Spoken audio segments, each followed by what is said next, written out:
KTO Radio présente À haute voix, la lecture intégrale des œuvres spirituelles majeures. Aujourd'hui, Le chemin de perfection de Thérèse d'Avila.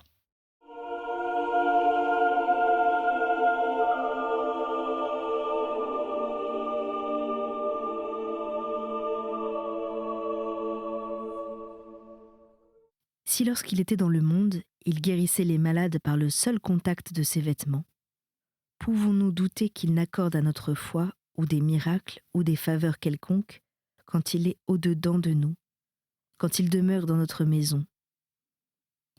Non, Sa Majesté n'a pas coutume de lésiner avec des hôtes qui le reçoivent bien.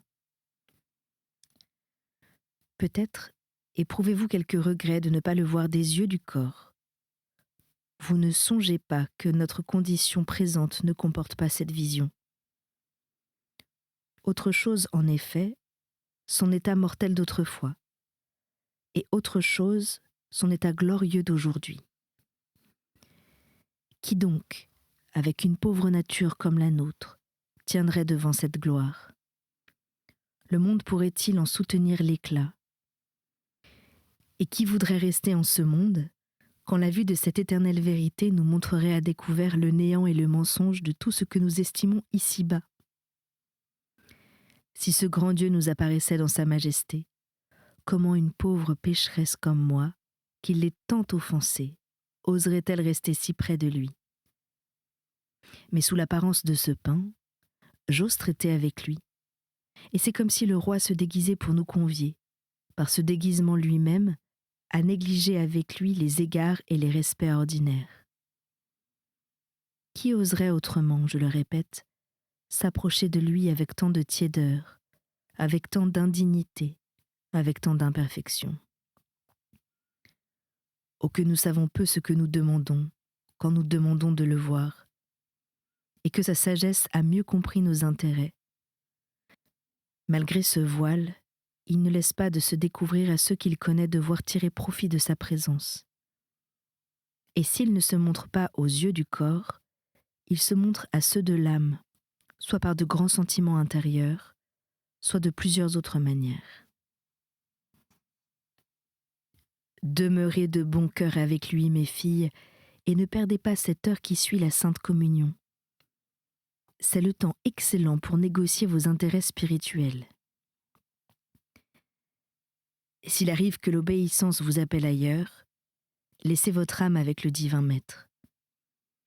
Mais si vous portez aussitôt votre pensée sur un autre sujet, si vous ne faites aucun cas de lui, si vous oubliez qu'il est en vous, comment pourrait-il se faire connaître à votre âme? Je le répète, c'est un temps souverainement précieux que cette heure qui suit la communion. Le divin maître se plaît alors à nous instruire. Prêtons l'oreille, et en reconnaissance de ce qu'il daigne nous faire entendre ses leçons, baisons-lui les pieds, et conjurons-le de ne pas s'éloigner de nous. Si vous jetez en ce moment la vue sur une image de Jésus-Christ, qui excite en vous ses sentiments, ne faites pas la sottise de le quitter pour regarder son image.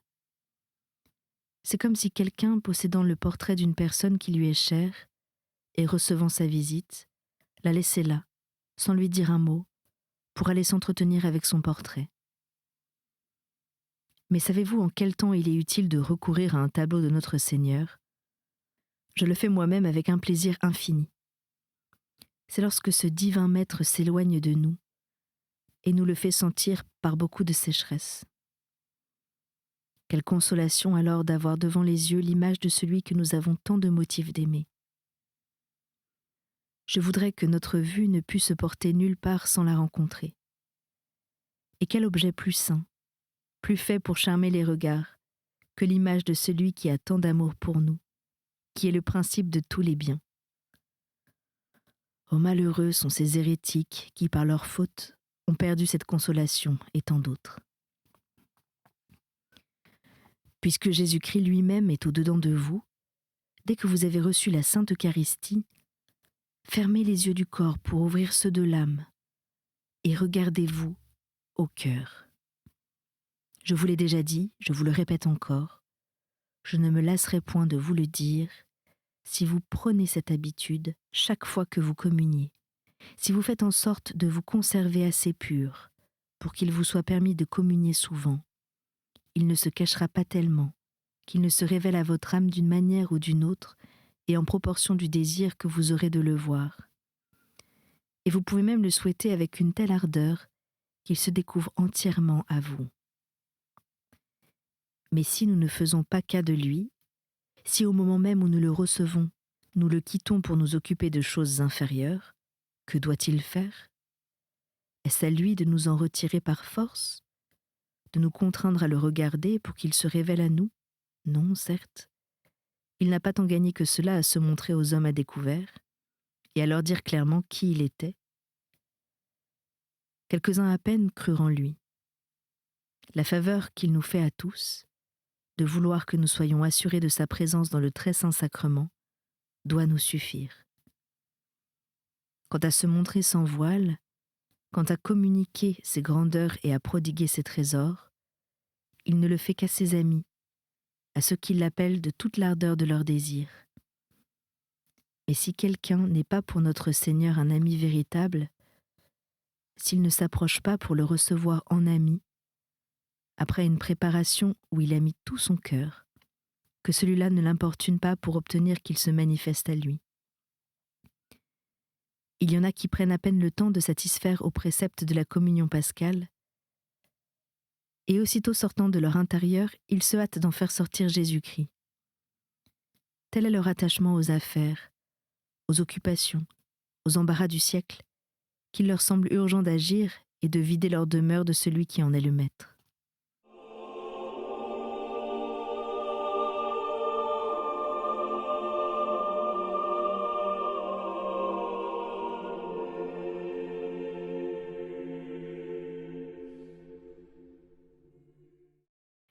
Chapitre 35. Fin du même sujet. L'importance du sujet qui m'a fait revenir et m'étendre sur un point que j'avais touché en parlant de l'oraison de recueillement. Je veux dire la haute convenance de rentrer en nous-mêmes et de nous tenir seuls avec Dieu après la Sainte Communion. Les jours où vous entendez la messe sans communier sacramentellement, faites une communion spirituelle. Vous le pourrez toujours et vous en retirez le plus grand fruit. Vous pourrez aussi vous recueillir et rester au-dedans de vous, comme je l'ai dit plus haut. L'amour de notre Seigneur s'imprime ainsi merveilleusement dans nos âmes. Chaque fois que nous nous disposons à le recevoir, il nous donne quelque grâce et se communique à nous de diverses manières toutes mystérieuses. Quand on est devant le feu, quelque ardent qu'il soit, si on ne s'approche pas et qu'on ne tende pas les mains, on se chauffe mal, bien qu'on ait moins froid cependant que si l'appartement n'avait pas de feu. Mais il en va tout autrement du feu divin, avec la seule volonté de s'en approcher, avec la disposition seule de désirer chasser le froid. Il suffit de quelques moments passés auprès de notre Seigneur pour être pénétré d'une chaleur qui durera plusieurs heures. Si dans le principe, vous ne vous trouvez pas bien de cette pratique, sachez que le démon en peut être cause. Comme il sait le dommage qui lui en reviendra, il essaiera de vous en détourner par des troubles et des angoisses de cœur, et il cherchera à vous persuader que vous trouverez plus de dévotion en d'autres exercices de piété. Tenez ferme, et prouvez ainsi à notre Seigneur combien vous l'aimez. Souvenez-vous que peu d'âmes ont le courage de l'accompagner et de le suivre dans la souffrance. Endurons quelque chose pour lui. Sa Majesté nous le rendra. Souvenez-vous encore du nombre si grand de personnes que non seulement ne veulent pas demeurer en lui, mais qui le chassent grossièrement de chez elles. Sachons donc lui faire connaître, par quelque courage à souffrir avec lui, que nous voulons, nous, rester en sa présence, puisqu'il n'est rien qu'il ne souffre et qu'il ne soit prêt à souffrir pour trouver une âme disposée à le recevoir et à le retenir chez elle avec amour. Soyez vous-même cette âme-là. S'il n'y en avait aucune dans ses dispositions, son Père ne pourrait vraiment pas permettre qu'il demeurât parmi nous. mais il est si bon ami à ses amis, si bon maître à ses serviteurs, qu'il le laisse vaquer comme il veut à une œuvre, où resplendit si parfaitement son amour envers son Père et envers nous. Père saint, qui êtes dans les cieux, vous ne pouviez sans doute refuser à votre Fils une faveur qui devait être pour nous la source de tant de bien. Il nous a demandé de rester avec nous. Et vous y avez consenti. Vous avez tout accepté. Mais permettez-moi de le dire encore. Ce Fils bien-aimé, toujours muet pour sa propre cause, ne trouvera-t-il pas quelque voix qui s'élève pour lui ? Osons lui prêter les nôtres, mes filles. C'est de la hardiesse, je l'avoue, avec notre misère si grande. Mais le divin Maître, ne l'oublions pas, nous commande lui-même de prier. Allons donc par obéissance, et au nom même de notre Jésus, présentons-nous à son Père. Puisque Jésus a mis le comble à ses bienfaits en demeurant au milieu des pécheurs, supplions ce bon Père de ne pas permettre qu'il soit traité plus longtemps d'une manière indigne.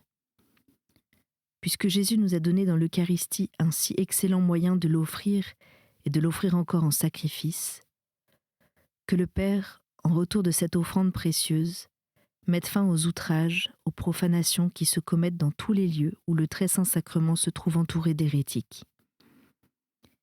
Les églises y sont renversées, les prêtres mis à mort, les sacrements abolis. Quelle est cette patience, mon Seigneur et mon Dieu ? Ou faites finir le monde, ou mettez un terme à de si grands maux.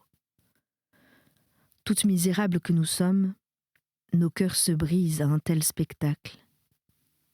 Père éternel, je vous en supplie, vous-même n'en soutenez pas plus longtemps la vue. Arrêtez ce feu, Seigneur, car si vous le voulez, vous le pouvez. Considérez que votre Fils est encore dans ce monde. Au nom du respect dû à sa personne, faites cesser tant d'indignité, d'abomination, de souillure.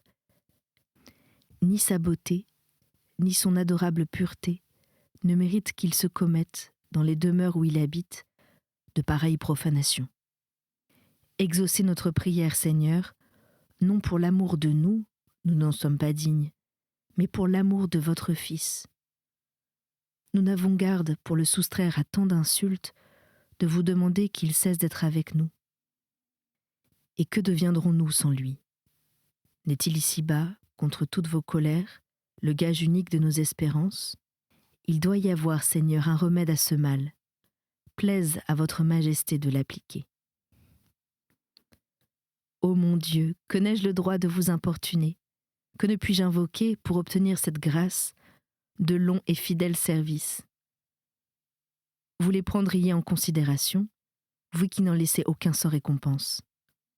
Mais hélas, Seigneur, je n'ai rien fait de pareil. C'est plutôt moi, peut-être, qui ai provoqué votre courroux. Ce sont mes péchés qui ont attiré de si grands malheurs. Que me reste-t-il donc, ô mon Créateur, si ce n'est de vous présenter ce pain sacré, de vous en faire don, après l'avoir reçu de vous, et de vous conjurer par les mérites de votre Fils, de m'accorder une grâce qu'il a méritée en tant de manières. Eh bien, ne différez plus, Seigneur, ne différez plus. Faites que cette mer courroucée se calme, que cette grande tempête qui agite le vaisseau de l'Église s'apaise. Enfin, mon Seigneur, sauvez-nous, car nous périssons.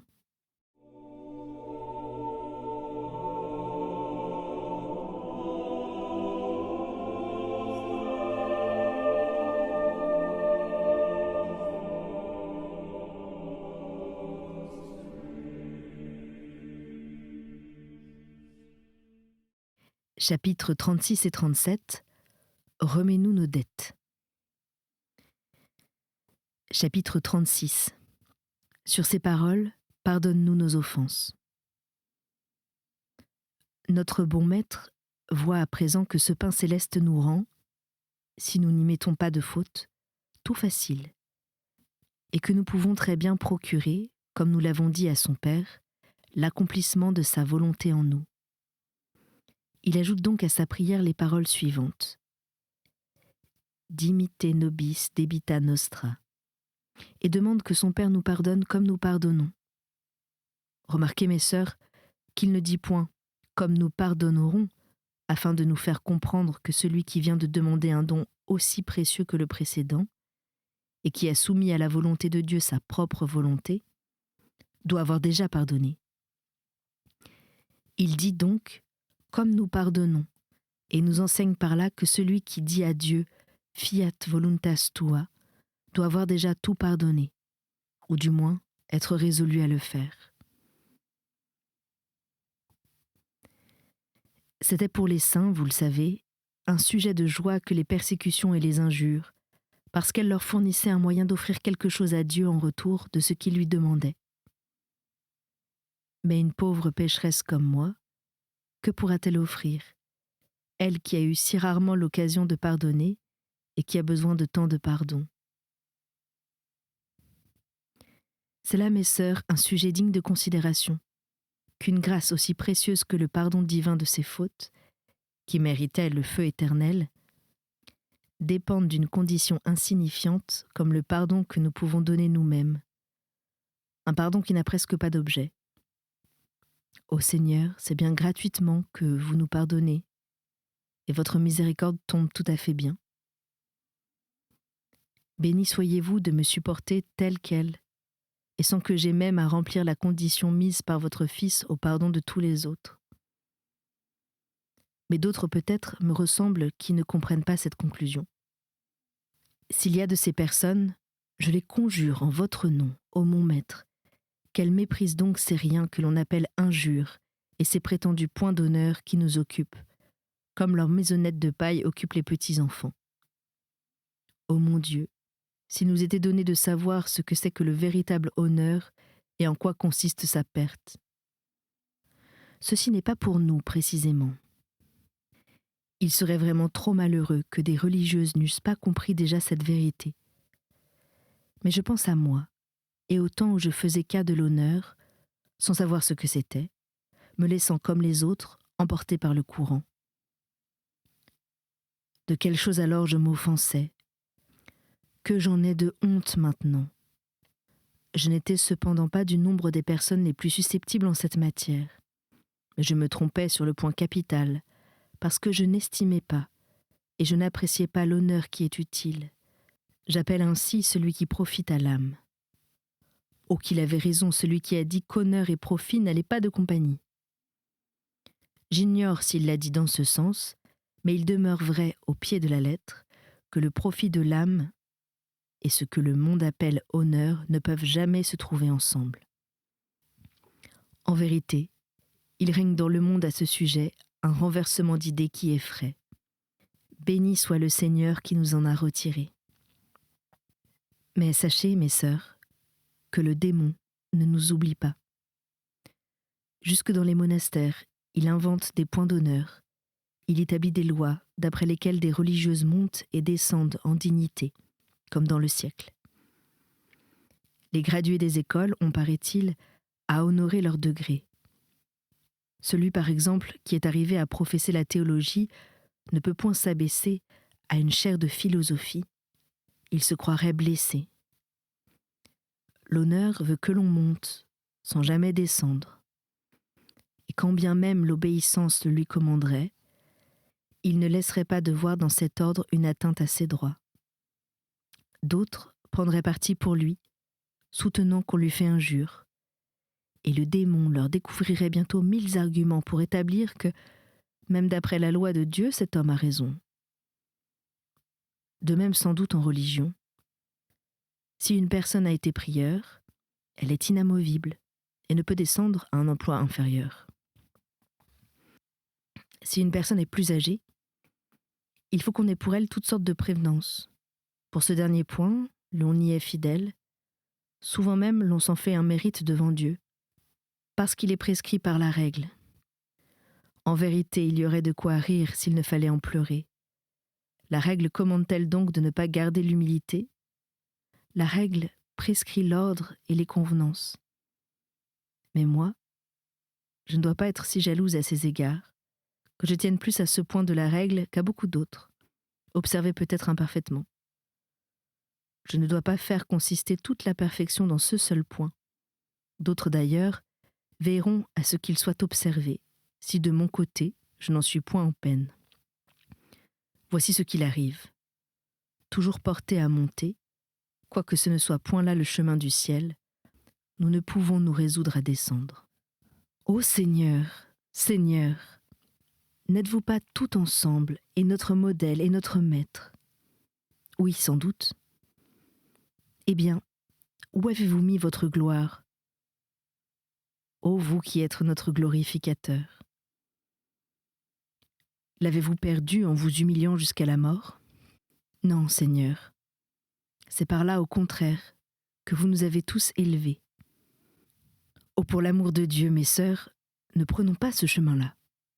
Nous nous perdrions, parce qu'on s'égare dès le premier pas. Dieu veuille qu'il ne se perde pas quelque pauvre âme par attachement à ces vils points d'honneur, et par ignorance de l'honneur véritable. Quoi, nous croirions avoir beaucoup fait en pardonnant une de ces bagatelles qui n'était ni une injure, ni un affront, ni rien du tout.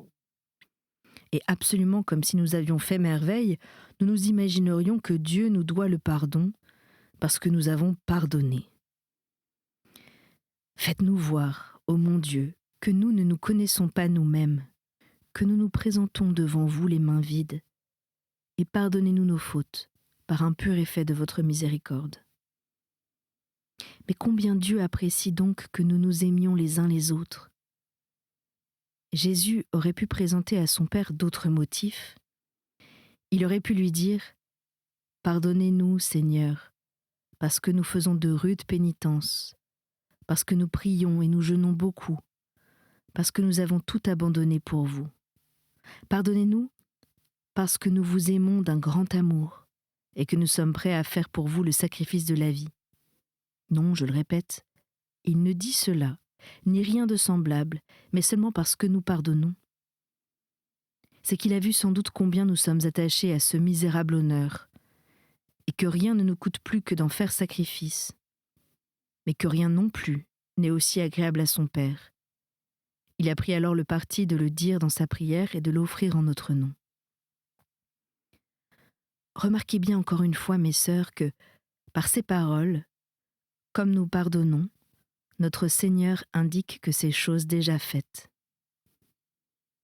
La remarque en effet me paraît de grande importance. Quand une âme a réellement reçu de Dieu les faveurs qui accompagnent la contemplation parfaite, non seulement elle sera déterminée à pardonner, mais elle pardonnera de fait quelque injure que ce soit, si grave qu'elle puisse être. Quant à ces bagatelles que nous appelons injures, elles n'arrivent pas même jusqu'à ces âmes que Dieu approche de lui dans une oraison si sublime. Ces âmes sont aussi indifférentes à l'estime qu'au mépris.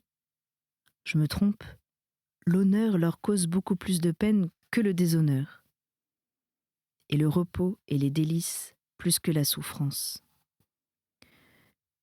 Une fois que Dieu, dès cet exil, les a mises en possession de son royaume, elles ne veulent plus du royaume de ce monde.